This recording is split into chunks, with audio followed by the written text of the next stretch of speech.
আচ্ছা, তুই যে ভাগ্যবান তার একটা উদাহরণ দে। হযরত মুহাম্মদ সাল্লাল্লাহু আলাইহি ওয়াসাল্লাম যেদিন দুনিয়া থেকে চলে যায়, ফজরের নামাজের পর হালকা একটু অসুস্থ ছিলেন। তখন জিবরাইল আলাইহিস সালাম আসলেন, এসে বললেন, হে আল্লাহর রাসূল, আপনার যাওয়ার সময় হয়ে গেছে। মালাকুল মউত আপনার কাছ থেকে অনুমতি চাচ্ছে এবং বাইরে দাঁড়িয়ে আছে।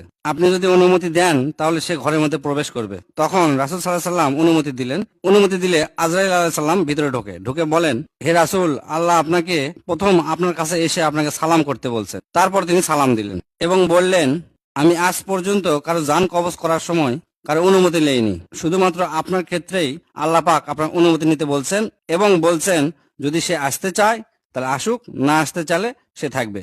এই কথা শোনার পর হযরত মুহাম্মদ সাল্লাল্লাহু আলাইহি ওয়াসাল্লাম জিবরাইল আলাইহিস সালামের দিকে তাকালেন। তখন জিবরাইল বলল, হে রাসূল, আপনার জন্য জান্নাতের দরজা খোলা আছে। ফেরেশতারা পুরো আসমান সাজায় রাখছে যদি আপনি যেতে চান। আল্লাহ পাক আপনার সাথে দেখা করার জন্য অপেক্ষা করতেছে।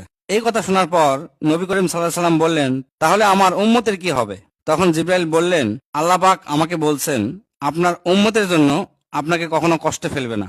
এই কথা শোনার পরে হযরত মুহাম্মদ সাল্লাল্লাহু আলাইহি ওয়াসাল্লাম খুব খুশি হলেন এবং মালাকুল মউতকে অনুমতি দিলেন এবং বললেন, আমিও আমার রবের সাথে, আমার সৃষ্টিকর্তার সাথে দেখা করতে চাই। তারপর ওনার অনুমতি নিয়ে ওনাকে দুনিয়া থেকে নিয়ে গেলেন।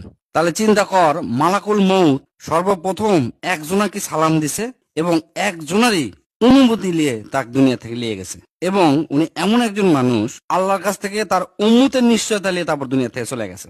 যে উম্মত হওয়ার জন্য অনেক নবীও আফসোস করছে, সেই নবী রাসূলের উম্মত আমরা। এর চেয়ে আর কি ভাগ্য লাগে কহ।